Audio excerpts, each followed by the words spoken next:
Should be running. Good. UFC 322, and tonight we are making history. Genuinely, I think whatever happens in the co-main and main event on this card is going to be talked about for years to come, because it's just setting up what could be an immaculate sort of forthcomings in the UFC. Now, of course, we've got a co-main event with Valentina Shevchenko. She's going to be facing Weili Zhang, something we've been waiting for the longest time.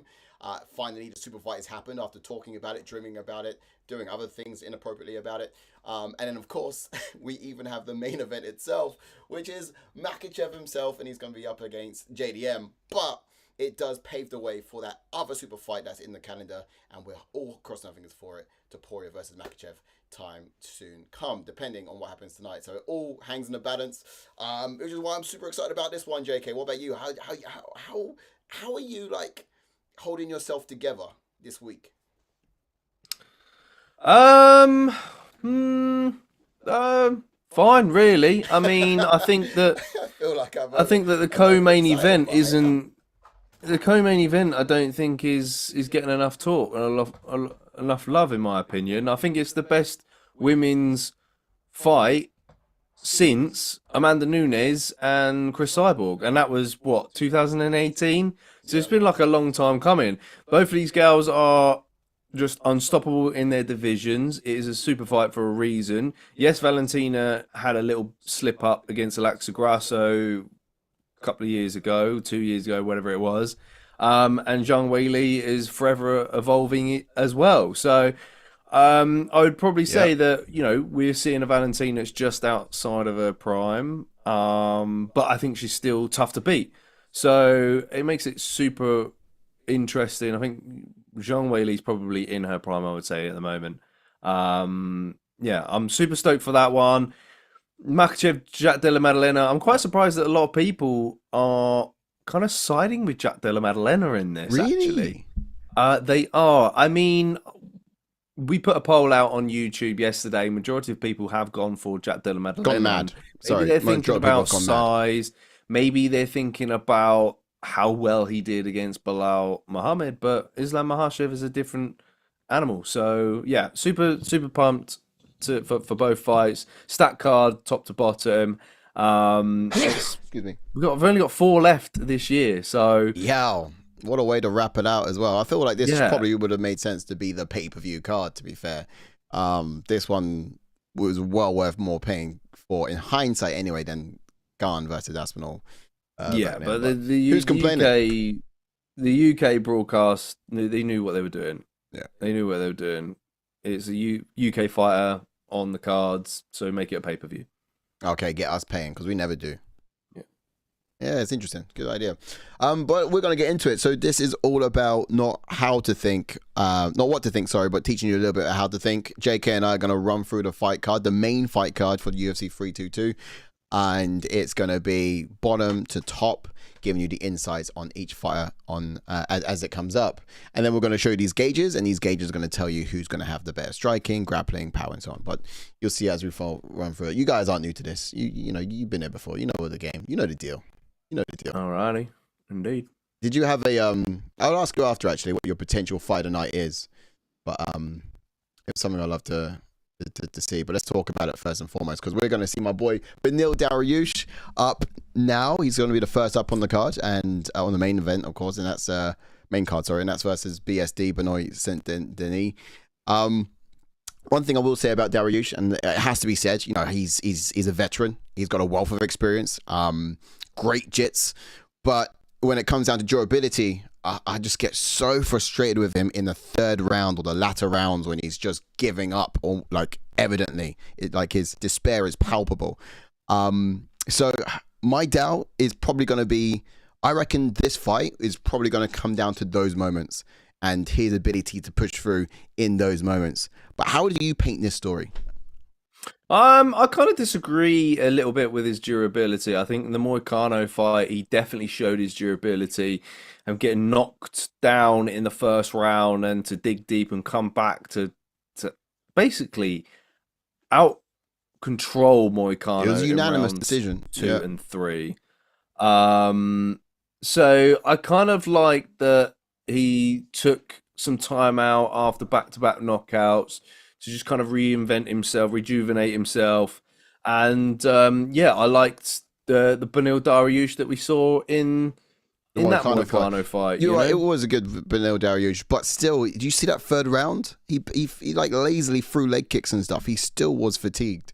But he'd done enough damage for Moicano not to kind of be outperformed even in those areas. But yeah, I think I thought he Moicano was. was the most damaged in that fight. Really, I think he's the leg kicks did pay dividends, as Ash would say, and they definitely affected Moicano. I think Moicano was the slower fighter of the two, and Beneil did his best to slow the fight down to his pace in the end, and that's kind of what he's going to need to do against Benoît Saint-Denis this weekend. Yeah, I mean, look, both fighters, they do have a yardstick in common, and we're talking about it already, right? But recently as well, these boys have fought Moicano.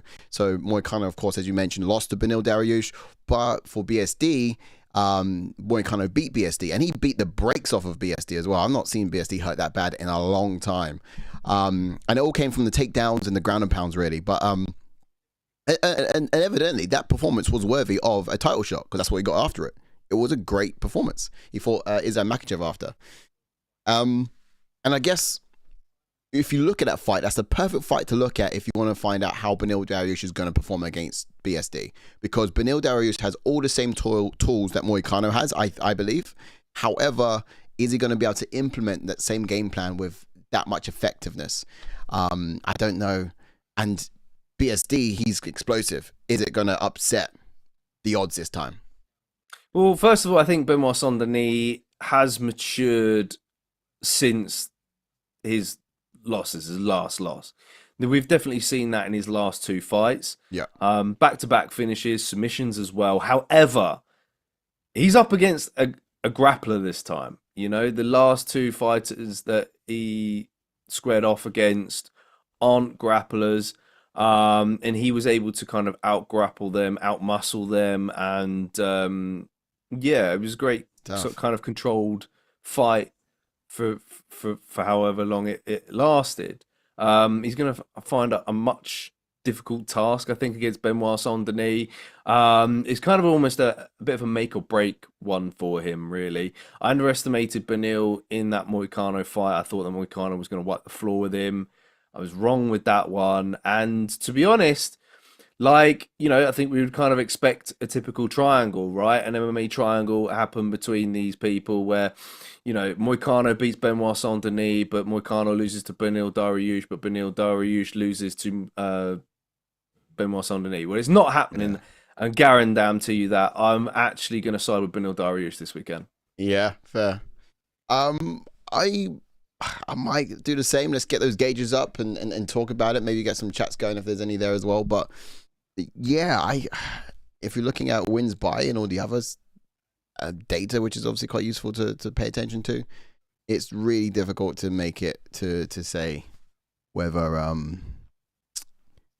BSD is going to bring something new to this. My worry is if BSD is coming forwards aggressively, he's just going to choke Beneil Dariush, and he's been choked before. As in like suffocate under pressure kind of choke, not submitted choke. That would be hard to say. Yeah, no, I think, striking wise, I'll give it to Benoît Saint-Denis. Grappling wise is pretty clear. It's going to Beneil Dariush. Yep.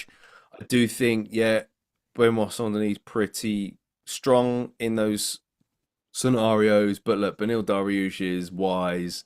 He's going to do what he needs to do to avoid any kind of top pressure control from Benoît. Yeah. I think, he's going to find his way back to full guard whenever he needs to. He's going to attack heel hooks in order to create scrambles to get back to his feet, because we saw that against in the Gamrot fight.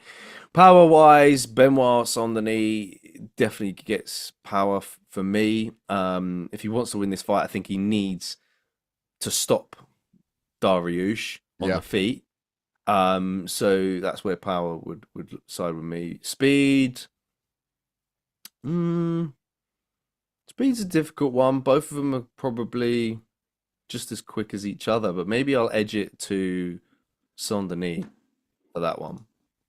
Okay. Okay. And then cardio's a tough one as well, really. I guess the X factor in this would be that mental edge, right? It's Yeah. who's going to be the toughest out of the two. Like we saw Benoît Denis get broken down We in have. Yeah. two of his fights, when it's not gone quite his way. Yes, he started quite well against Dustin Poirier, but he burnt himself out. Yeah. You made comments earlier about Beneil Dariush has been seen to do the same. Okay, maybe not necessarily have done it in the last fight. So we could go back and forth on that one. It's tough, but that's where I think it comes down to for me. That's what's gonna be made or broken, in my opinion, anyway. On this, on the night, it's a very. I just want to give that one to Dariush. Actually, Dariush, yeah. I would give. Yeah, I just think maybe at like managing his output and just overall, I think probably sides with Dariush. Yeah. Okay. Yeah. Okay. Cool. Yeah. Look, he managed to get through Moicano and BSD did not, but is BSD going to bring an answer this time? I wonder. On the night, I think I might be going BSD, Beneil Dariush as well, just because I haven't really gone against him before. So it would be wild if I did it on this fight. I was elated when he won it against Moicano last time. But yeah, look, I wonder if Moicano could get a title fight off of this.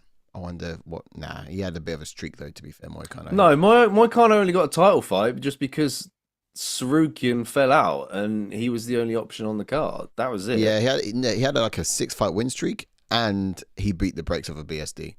So it was like, it made sense too. It was coming, maybe a bit.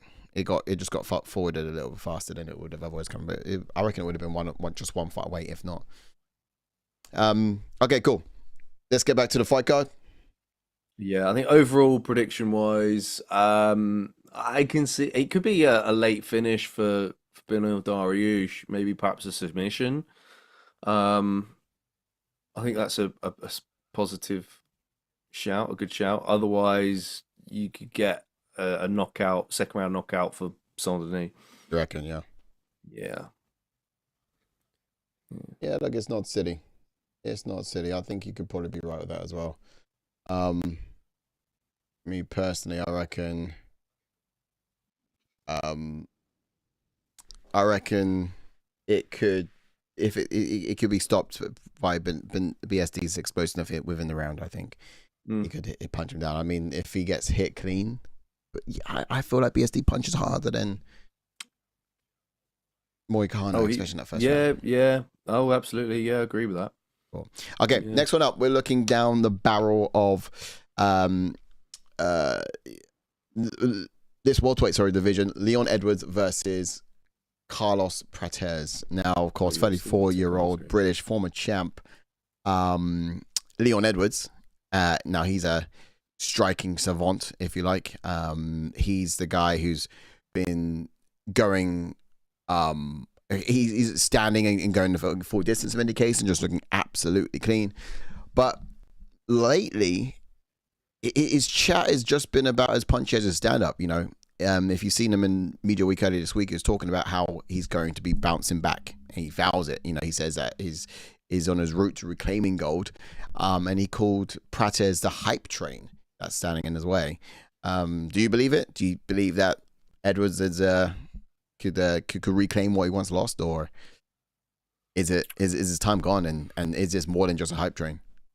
It all depends on his all depends on his mindset in this one. This matchup is a lot better stylistically for him, so really he should outshine in this. However, I think I saw a tweet the other day.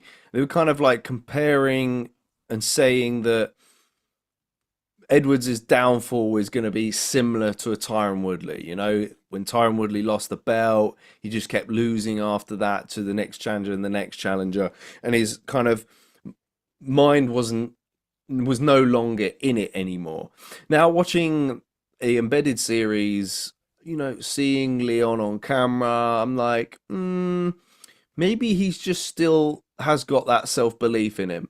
And for him, does it come down to just putting it together in the octagon, right? Yeah. So he would have gone back and reflected after the Brady performance, because it wasn't a great performance. You know, he shot on for a takedown on Brady in like the third or fourth round before he got submitted, and it was like, what are you doing? Yeah. So, and yeah, it was out of desperation. So I got to think he's just got to keep everything aligned when he's in the octagon in there. And look, Prates is a tough cookie, right? Yeah.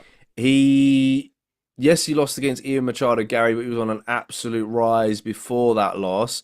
And in the Jeff Neal fight, I felt, actually, Jeff Neal could give him a really good test, because he's a pressure fighter. He's going to get in your face, and he's got crisp striking as well. Yeah, yeah. But he hit him with the spinning back elbow from hell and put him to sleep. So walk off, knockout.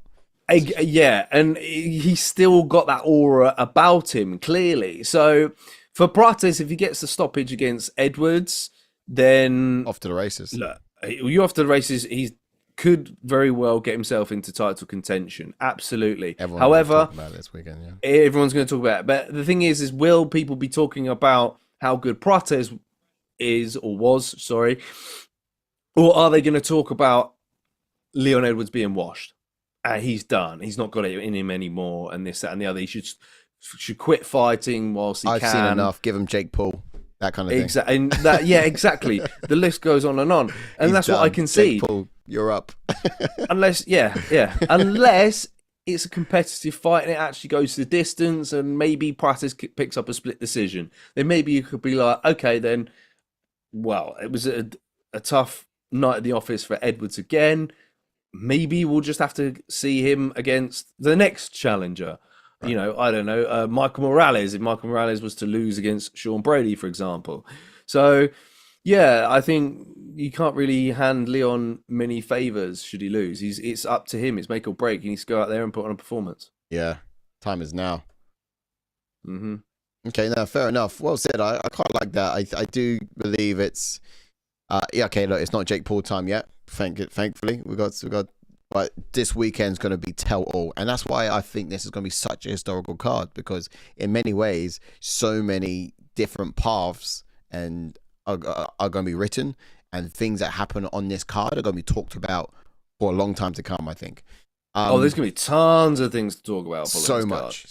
It's just all the events that happen on this card have the potential of altering, you know, our reality, our near future as we know it. You know, it's really set things off in all different ways, and I can't even anticipate what comes next.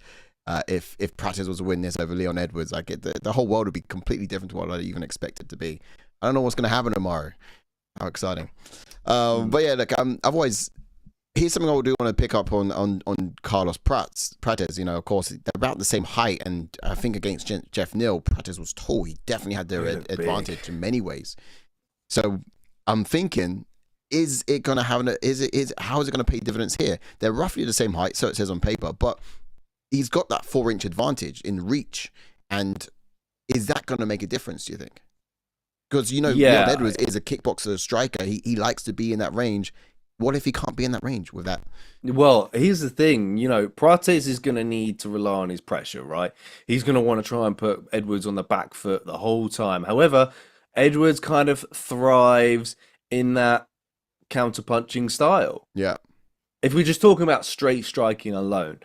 And Prates has got some good Muay Thai skills, great knees to the body, he's finding openings for those.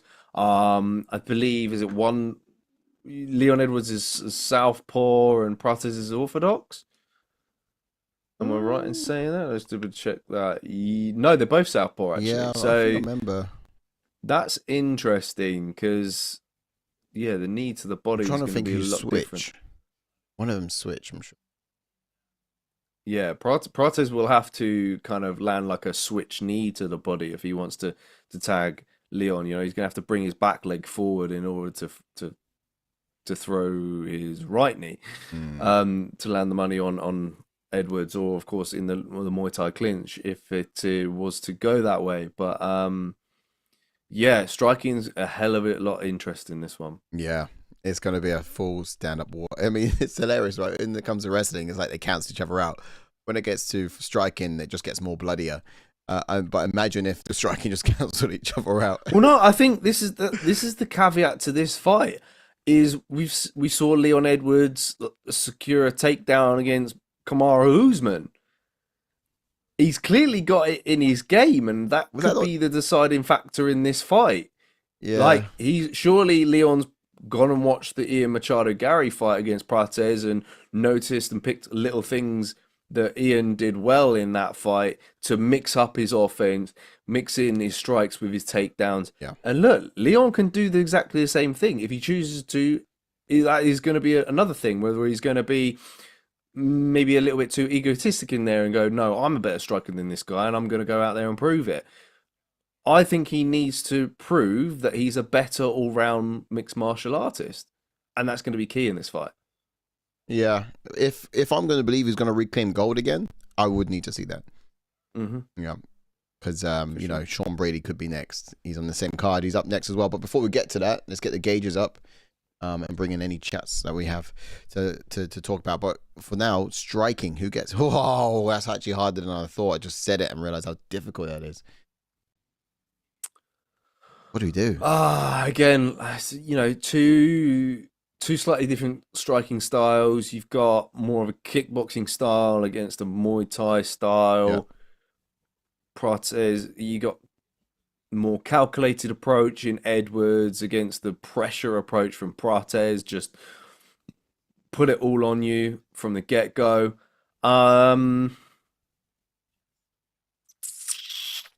Difficult, right? I might have to look at what it says on paper. On paper, we've got wins by knockout.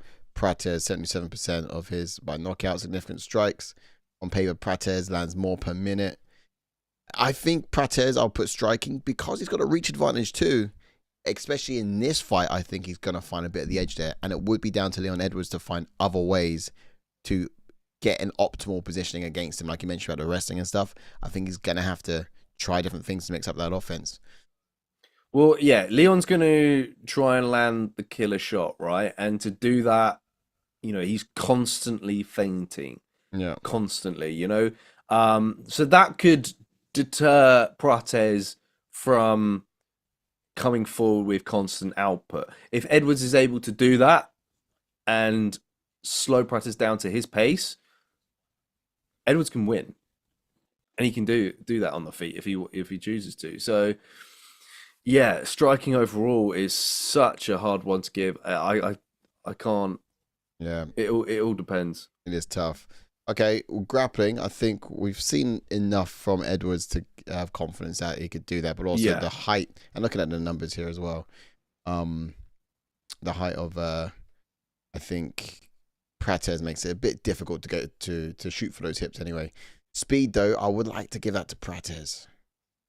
Yeah, agreed with that, and I'd probably give cardio Prates as well, because he's got more on paper, there's far more knockouts. But then it's been lower level competition. And Edwards has been up there for a minute, hasn't he? Yeah, I'll give cardio to Edwards. Yeah, love cardio. Agreed. Yeah, I mean, yeah, striking's an absolute pick'em. Yes, Breezy, I see you. He says Silas wears scarves like a grandma. Agreed. Smash a like on the video, guys, and let us know who you think takes the upper hand, who has the upper hand, sorry, in striking between Leon Edwards and Carlos Prates. Like you said, wear scarves like a grandma. Give me any grandma, I'll knock him out. I'll show you. I mean, it's a grandma scarf, but you know. Yeah, exactly. For me, grandma. I'm actually harder than any grandma out there. I have, you know. I'll take. I don't think that's something to boast about, really. Yeah, I'd be worried if you wasn't. Yeah, but it's trying to mug me off saying that I look like a grandma. I'll have you know, I'll beat up a grandma. Yours if you're not careful. Prates smokes ain't no way he gets cardio against anyone, right? Exactly. Yeah. That's very, very true there. I got a question for you though, Breezy, though.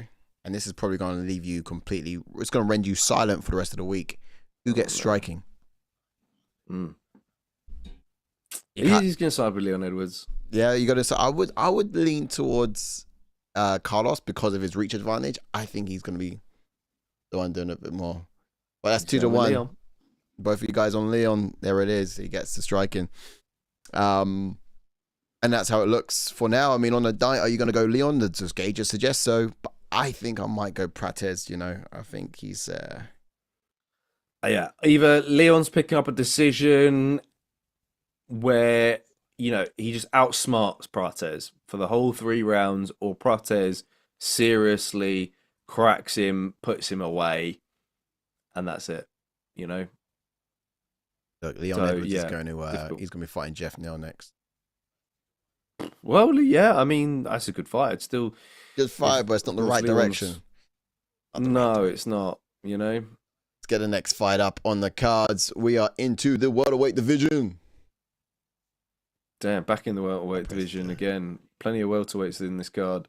Absolutely. Ooh, Sean Brady versus Michael Morales. Now, you got an undefeated prospect in the blue corner. That's Michael Morales. And then, of course, you got the grappling phenom, that is Sean Brady, who's only had 1 loss to his record, but otherwise it's been completely spotless. And he did a superb job lately coming out against the likes of Belal Muhammad. I've lost where I am on this. Yeah, of course. And then, of course, he's a old Penn State wrestling alumni too, this guy. So he's decent. He's ranked number 2 in the division. I think there's only one question for this one, and that's, does Brady get it down? Every fight he wins, he gets it to the ground. And every fight he's in, he's going to want to get it to the ground. And the only thing that people want to know is he going to get it to the ground? It's a big risk taking this fight for Sean Brady, so you've got to give him a bit of props for it. Because after beating former champion Leon Edwards, not just beat him, but like shut him down every single round and then submit him the way that he did, his grappling is just so good, man. And like, he should be fighting Shavkat Rakhmonov. Where is that guy at the moment? Like, that should be the fight that's being made. Yeah, I kind of wonder where Michael Morales comes into this. But I mean, look, he's shooting for the stars to land up on the moon.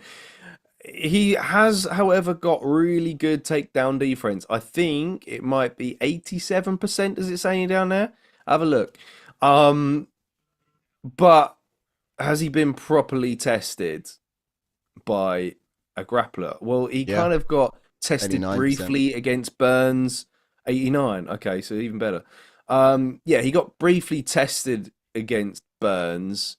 But let's not forget, Burns used to be a lightweight and Morales was so much bigger than he was. And we've heard time and time again about how strong Sean Brady is. So you got the size and frame of Morales. Can he keep it standing, use that frame to keep it standing and prevent Brady from taking him down? He needs to keep this fight on the feet at all costs. Or is Brady just going to mix up his takedown offense and constantly be a threat on the ground? That's how I kind of see this fight going. Yeah. I mean, the height difference is crazy, right? You've got 5'10" versus 6 foot, and also you've got reach advantage of 79 versus 72. Now, of course, that's Morales kind of winning on all of those numbers. But, we're all the same height when we're lying down. Exactly. And this guy's an absolute prospect. Yes, he's number 8. He knocks out everyone he lands, puts his hands on. He's super powerful, this guy. I think with the power that he's got, it could potentially unravel Brady a little bit. But it could. That he's got. Don't get me wrong. It's not to say that he can't do this, get this fight won. Yeah, he's got to rely on his power and get a knockout win if he wants to. I mean, that would be insane. That would be probably one of the biggest shocks of the night if he was to put Brady away. But again, then it'd be intriguing because he leapfrogs an Ian Machado Gary, who's coming off of a win, and will be fighting Belal Muhammad the week after. It's such a stacked division, to be honest, man. It is. It's so unfolding stacked. Nicely. And most of them are even on this card as well. I mean, yeah, you're right. Where's Shavkat Rakhmonov? But I think I'd probably argue that this is a better fight than for Sean. Because look, if he loses, he's not going to go down to 8th. He's going to go down 1 mark. It'll be the same if he loses to Shavkat. No, Shavkat's won, isn't he? Yeah, Shavkat's coming off a win. Obviously, he beat Ian Machado Gary. That was December 2000. He's nearly been out for a whole year. Yeah, what's wrong? Don't know what's wrong with these guys. They rarely fight, but when they do, they're phenomenal. What are they doing for the rest of the year? Come on, show us more your skill. You got He was apparently injured in that Ian Machado Gary fight as well. So, yeah, wrap him up in bubble wrap, and hopefully we can get him back in 2026. Yep. Of course, you know, the winner of the main event is what everyone's going to be sort of looking at, really. I think people would rather see Shavkat in a title fight than Sean Brady, but then Sean Brady will be ahead of him in terms of rankings. Yeah, I think for Sean Brady, it's less of a risk, right? I mean, Morales is dangerous, granted. He's just further down the table. He's untested. Shavkat Rakhmonov absolutely is tried and tested. So I think in terms of those two fights, this is easier. But also, we don't know what can happen here. If he loses, he just drops one point, right? One level. He goes to third. Morales comes right into second. But yeah, it's how it is. Let's get the gauges up and see how we're doing with this one. Okay. Well, striking Morales. Yeah, I'll give striking Morales and grappling Brady. To Brady, of course. Brady's got some good combinations and good boxing in close. I'll give power to Morales as well. I just feel like he can wield it better, and he does get more knockouts on paper. Yeah. And in speed, I'll go Morales. And cardio, I'll probably go Brady. Cardio Brady, without a doubt. Yeah, it's a bit of an easier one, but I don't know. Do you contest any of that? So you could argue speed. Make an argument for that. Everything else, I think, is pretty bang on. Yeah. But yeah, I think realistically, Brady should stop Morales via sub. Yeah, he should just be annoying, and Morales should just be on the floor, not able to get up. Because also, one thing about being tall, yeah, granted, you are the same height lying down, but when you're on your back and you've got a grappling phenom like Brady in your guard, what's really difficult being so tall is getting those butterflies in to scoot your hips on the side and get out, because your legs are so long, your knees are so long, it's hard to. And I reckon we might see a bit of that. And I've noticed Neil Magny has trouble with that. Now, when it comes to actually locking up your opponent, the triangle lock, they're quite beautiful. Yeah. But on the back, you're like a daddy long legs, and it's difficult. So one thing to add is that Morales is coming into this fight undefeated. For me, this fight is his Bilal Muhammad fight for Sean Brady. You know, when Sean Brady finally got his first loss, it was almost, I think he said on Rogan as well, he said it was like a breath of fresh air. That weight was just kind of lifted off of his shoulders, and he was able to go back and kind of learn from it. And I think Michael Morales is going to do the same in this one. Get a loss, or? Yeah, get a loss and come back, you know, kind of really learn from it. So maybe for him. I might side with Michael Morales here. I mean, telling you what, the underdogs in this card tonight. That's one thing that's really odd, is I can't see the odds on this UFC page. So, but I'd love to know what they are. I imagine. Yeah, I imagine Brady's a heavy favorite. Yeah, I imagine Brady will be the favorite in this. But Morales could be dangerous. Yay, man is dangerous. Yay. All right, co-main event, shall we? Yep. Boom, here we boom. go. Over here. Boom, boom, boom, boom, boom, boom. All right, so we're looking at 37-year-old Russian bullet. She's Russian, isn't she? Or Kyrgyzstanian? No, yeah. Yeah, something like those areas. But yeah, look, she reclaimed the featherweight title back in 2024. Defended it since then as well. She blends Muay Thai wizardry, if you like, with elite wrestling. But she mostly outstrikes her opponents. She's really good on output, and she's just so difficult to read.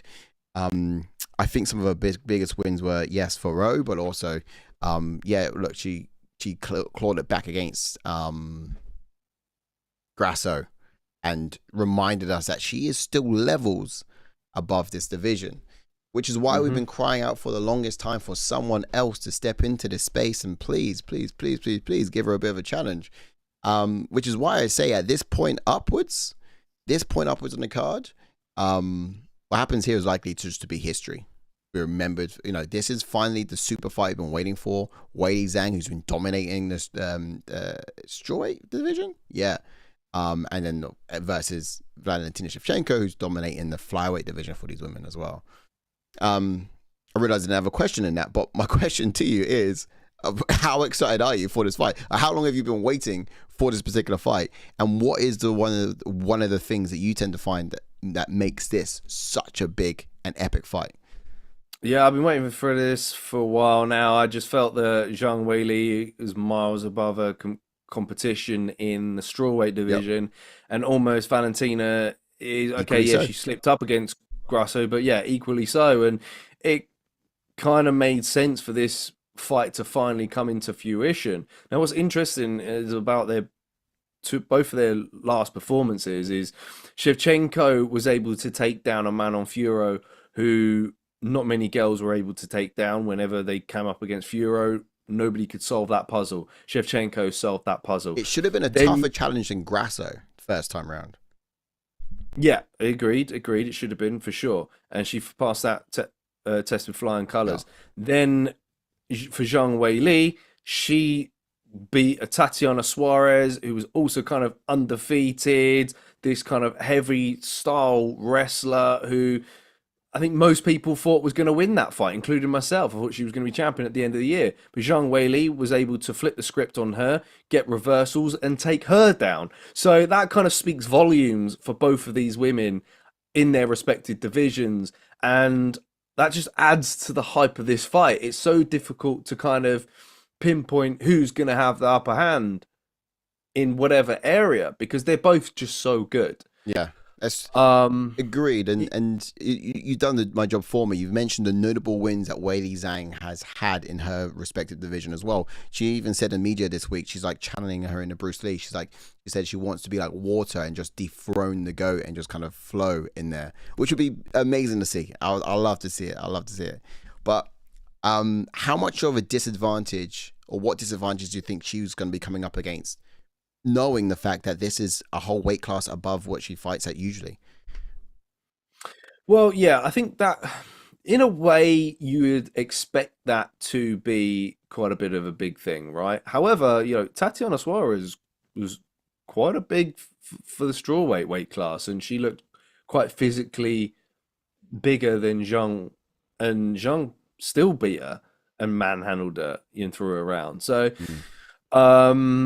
yeah, I'm not expecting the same for Shevchenko. I think she's going to, of course, make it competitive as hell. The difference is, I think, is in the stand-up.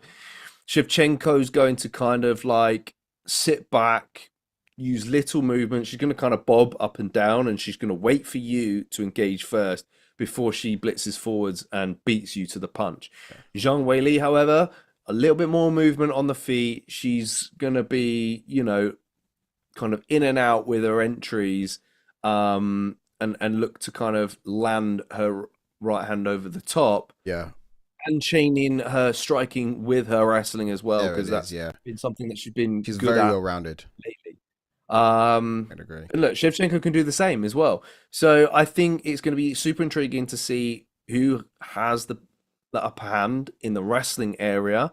They could very well just cancel each other out and the fight remains on the feet the whole time, which would be good to watch. And almost similar to, I mean, both girls have got a fighter in common, right? They both fought Ioana and Jacek. So I kind of see similar fight. It was time ago for both, of course. But I kind of, see a similar fight. I remember when that happened, and I think I made a comment then. It's like, this is probably the closest we're going to get to a super fight between these two, because no, she's not going to go up, she's not going to go down, and they've both fought this person who has done that, so that's great. And then finally we're actually getting it, which is super exciting. But with Weili Zhang, or even Shevchenko, where do you think they're going to want it? Does Shevchenko want to have it standing or wrestling, and does Weili Zhang want to have it standing or wrestling? What do you think their preference would be per fighter? Good question. I think Shevchenko would probably rather have it on the feet. I think Zhang might want to test her wrestling and her jiu-jitsu on the ground. She nearly locked up a head and arm choke against Suarez, but was a little bit unlucky with it. So clearly she's trying to strive for more submission wins, perhaps. But yeah, I think the thing that we got to take into this fight is that Shevchenko has probably fought way more like experienced strikers Yeah. than Zhang Weili. Yeah, Weili fought Joanna and Jacek, but so did Shevchenko. But she's also fought Amanda Nunes back when she was at bantamweight. She fight Jermaine Demandame as well. Man, it's wild the fact that she's done all of this. Juliana Pena. I mean, Pena's not really known for a striking. Like she's fought Holly Holm back in the day as well. So, and of course, she's had like a bit of a Muay Thai career as well. It's a tough argument, isn't it? If Weili Zhang gets the win, does it make her better than?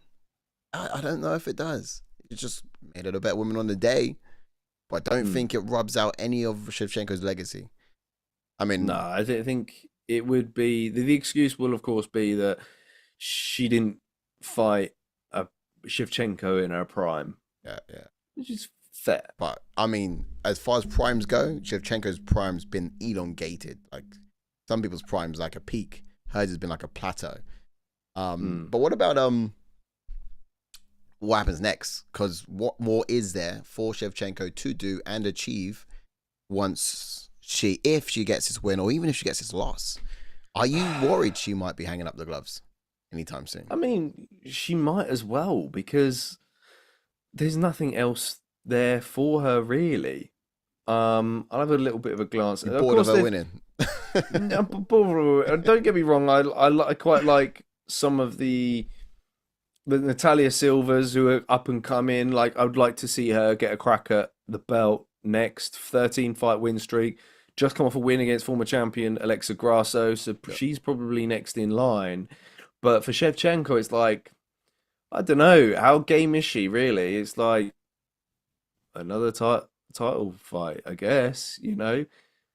And they're not against girls who are gonna really sell the card as such. The gap's not closing anymore. You know, we know the gap exists. We know that Man on Throw sits in that gap. If it's not this fight, I don't want to see anything else.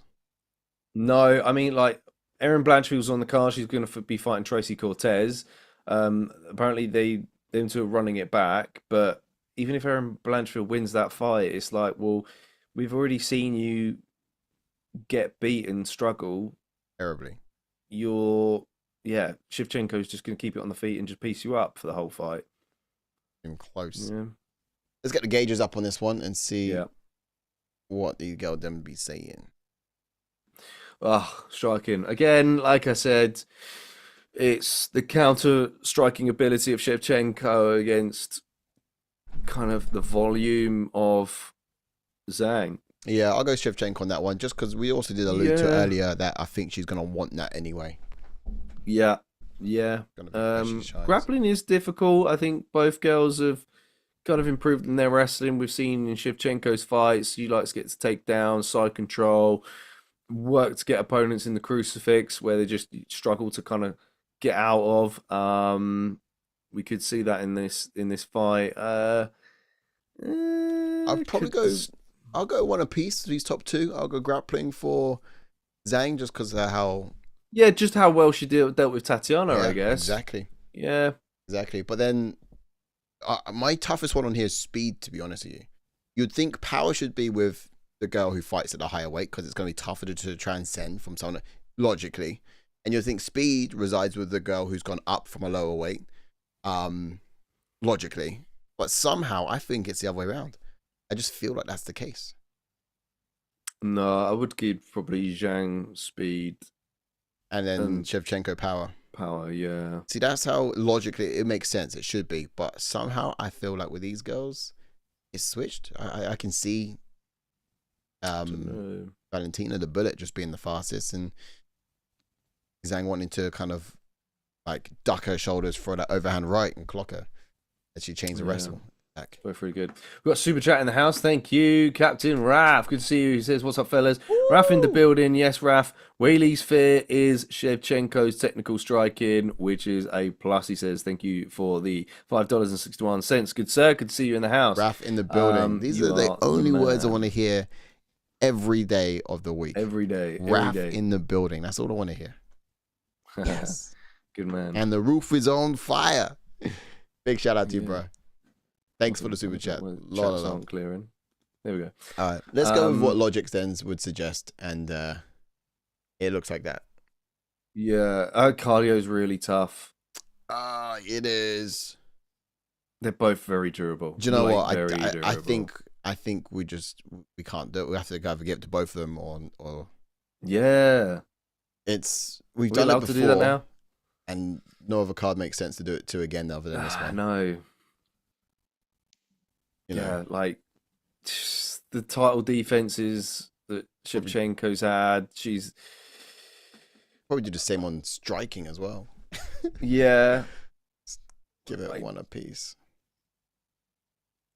But both of them have been like really tested across 5 rounds as well. You know, Zhang had that huge test against Yan Janan, who really made that fight competitive. Shevchenko had a tough one against Talia Santos, of course Grasso when they drew. Yeah, it's just so difficult. Yeah, I think really it's tough. probably fair. The best way I could put this is 3 apiece. Now, whose fight it is on the night, it's anyone's guess. Let's look at the heights of these girls. They're around the same height as well, 5'5", 5'4". Reach advantages, that's pretty. Oh, it's actually Shevchenko, 67 inches to Weili's 63, so 5-inch difference. Sorry.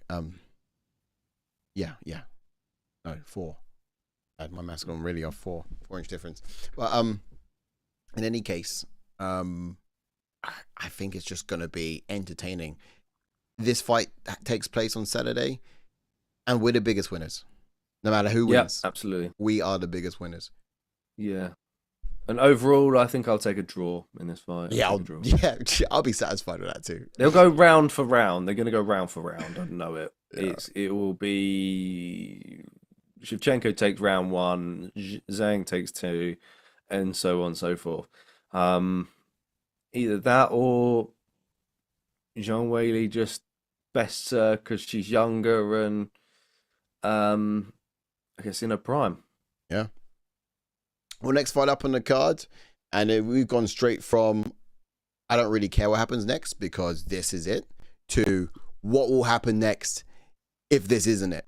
And that is what we're talking about here in the main event. Again, back in the welterweight division is Della Maddalena versus Islam Makhachev. Islam has gone up for this bout, of course. He vacated the lightweight belt in order to do so and moved in immediately was Ilia Topuria, who's now claiming it and tapping his feet, waiting for Islam to come back for it. But while Daddy's away, he's got business, and it's JDM he's looking to steal the belt from. So much here, storyline-wise, before we even get into the fight. You know, people were talking about that potential super fight. Is Topuria waiting for it? Topuria's also got to be busy in the meantime as well. And then you got someone like Makhachev who's got to do the job here before him. So let's first of all talk about the likelihood of that super fight happening between Topuria and Makhachev. It will probably be the biggest fight of this century. Yeah, I'll probably get back into it during the aftermath show, depending on, of course, what happens.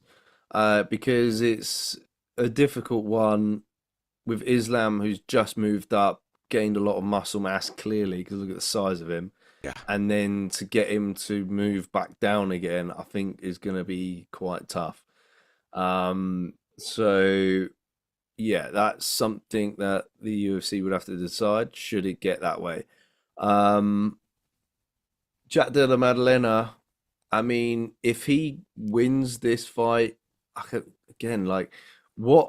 who in the lightweight division has ever moved up to welterweight and captured gold? Because usually that weight difference is quite substantial, 170, 155, you know? But Islam, however, he's a big guy for 155 and he cuts a lot of weight to get to 155. Yeah. 170 is probably a better weight class for him. And I guess maybe people were thinking that Jack's size, I mean, he's not the biggest of welterweights, I don't think. So Jack's size could very well cause Islam some problems. What if he wants to execute takedowns and use that Sambo style. Jack did a good job at getting back to his feet against Bilal Muhammad. For Jack, if he gets the win, not just upset the apple cart with this. It's not just upsetting it. He can literally just completely rain on everyone's parade if he gets to win on this. But also, I'll rate him for it. See, so would I, and I guess you then have to. It's almost kind of. It doesn't. For me, it doesn't really feel real that Jack's the champ yet. I don't know why. Maybe it's just because I didn't believe that he was going to ever get the belt, because he was always going to fall short against a wrestler. But he beat a wrestler in Bilal. Yeah. So, and if he gets past another sort of Sambo guy, then I'm going to be like, well, who can beat this guy? Yeah, it's like, oh, hello, Jack. Who are you? And where does he rank in, like, terms of best welterweights of all time? Pound for pound as well. Where would he be? And pound for pound. Exactly. So, and you'd be like, well, surely he wouldn't be above Topuria. Topuria's 2 division champ. He wouldn't be above Pereira. He'll be above. He's in the mix, but, you know. He's got to be, yeah. But Al Muhammad was at one point up there in the mix. And yeah, look, we're talking here for JDM. Not undefeated. I mean, what's his win streak at the moment, JDM? He's not lost in the UFC. No. Oh, whoops. I clicked on the wrong thing. I'm going on to the welterweight division. I wonder. Yeah, he's only 2 losses. Yeah, only got 2 losses, but man, honestly, yeah, the guy's insane. He's. I mean, that was it. He lost his first 2 MMA bouts and then just went on this mad run. And then he said, "I'm not gonna feel like that again." No, he got submitted, like that. And he got TKO'd. He got TKO'd in his debut. You can imagine if he just started to go on record those 2 fights later, he'll be undefeated. Or what about, isn't the same for Makhachev? Makhachev lost 1 amateur fight, didn't he? Well, he lost in the UFC very early on. Oh, okay. Yeah, he got knocked out. And that's it. That's his only loss. Back in 2015. Oh, that's it. Adriano Martins. That was the guy's name. But like the level of the number of finishes he's racked up since then. Oh my lord. It is 1, 2, 3, 4, 5, 6, 7, 8, 9, 10. Wow. Guy's a dangerous man. And he's stepping on GOAT territory. Yeah, he's knocking on the door as one of the best to ever do it. Yeah, without doubt. If he captures gold this weekend. Yeah, exactly. This is certainly a differentiator. This is now, Khabib's legacy to kind of just making his own. He lived in the shadow of Khabib for a while, but he's starting to submerge as his own mustacheless, bearded man. Yeah, I guess a lot of people then start to question, does he then surpass Khabib's legacy if he captures a belt in another division? I would say some would argue no, some would argue yes. I would personally say yes. However, I get that Khabib paved the way for a lot of these Sambo fighters. Undefeated, though, Khabib. And he was undefeated. So, yeah, I get the arguments on both sides. But in terms of overall accomplishment, of course, Islam. Khabib in your corner, that's an instant win. That's kind of, that still adds to the accolade. It's insane. But yeah, man, I think we got gauges to come up on this one, haven't we? Or did I ask all the questions I was going to ask? We didn't really get into JDM, right? So, of course, yeah, super fight. That's something we're all excited about. Topuria versus Makhachev. That should happen. But we've got a few things there to happen first. And on this night, it's just going to decide everything. This is why I really can't wait for your aftermath as well, because it's like, how does the dust settle? Like, how do we go on living with whatever the events of this weekend happen to be? How do we make sense of it? And that's why I need your aftermath for that. Because also, yeah, you're right with JDM. It's like, who the hell is this guy if he beats Makhachev? It's like, whoa. It shouldn't happen, but it could happen. Because all he's got to do is just be weary of those takedown attempts and catch him. Knee, uppercut. He's got amazing hands. Yeah, he's really worked on get-ups with Craig Jones as well, and we saw a bits of it in the Beneil fight. I wonder how much more he's been able to gain from Craig Jones's tutelage. Craig Jones, I think, was he quoted saying, he can kind of stop that Sambo style, supposedly, and he's got the kryptonite for it. So, yeah, I guess it just adds to the excitement of this fight. What about Belal Muhammad's fight, right? Because rumor was he said he's not going to wrestle. It seemed to me like Belal Muhammad just introduced complacency with this. He said, I'm not even going to wrestle with you. Now, he did towards the end of the rounds, but it was almost as though he was trying too hard to prove that he was better with the hands, when he just wasn't. And he wasn't actually fighting to his strengths. He was fighting to JDM's strengths, and that's what was most detrimental to him. So, if that is the case, then JDM didn't really win that fight out of his own superior skill, more so from a Belal Muhammad handicap, which should tell you all you need to know about who's going to win this fight coming up. But there's other factors, different weight classes. Yeah, I still think it was a good performance of his, though. It was good. Yeah. It's hard to take that from him because it was good. It's hard to imagine Belal being any better because it's just annoying to think he.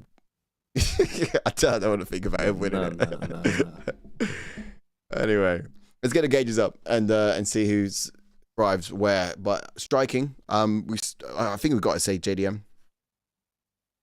Yeah. Grappling, Makhachev.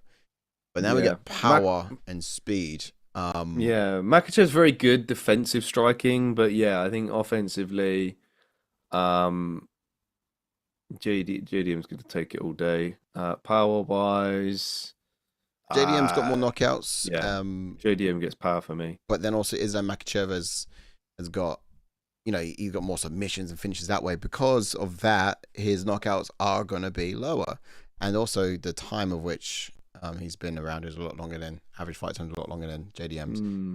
So I would say that's got to be considered. And also, you got to kind of consider who could be put down with his hands before. You got Volkanovski, sorry.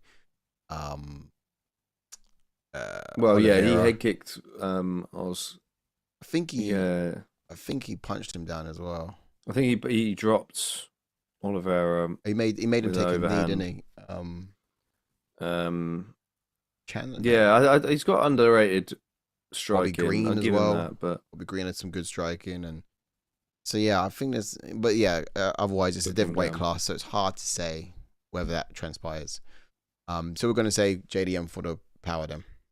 Yeah, I'd say JDM power. Speed's a difficult one. I'd probably give cardio to Islam, and speed. I might even still give that to JDM, but if we're looking logically, Islam's coming up. I don't see him getting much faster though. No. Right, agreed. Wow, we actually signed in 3 for JDM. Interesting, isn't it? It's interesting. It's wild. I think on the night though, I think the closest ones that could be very much kind of just on the center line.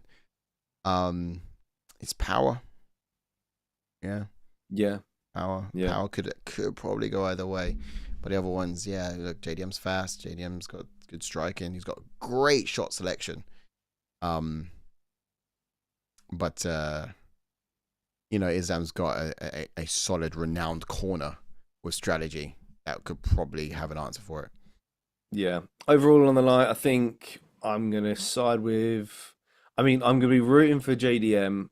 I'm throughout the whole fight, but I do think that Islam's gonna pick up the win via submission. I just feel like if this doesn't happen, it's almost like I got no guarantees that anything that should happen in the future is ever going to happen. It's like, is the sun even going to rise in the morning?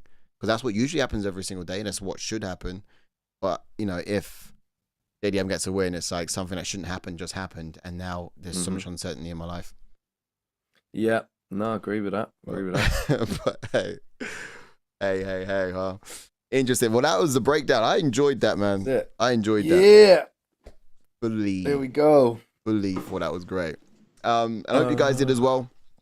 So don't forget to like, subscribe, and make sure you're back here for the weekend where we're going to be doing it live. The boys and I will be under the same roof watching UFC 322 and bringing the entertainment to your screens. So make sure you do like, subscribe, and be there for that. And then, of course, following next week, got the aftermath of JK. So there's so much for you guys to not miss. So do like, do subscribe, and we'll see you then. All right.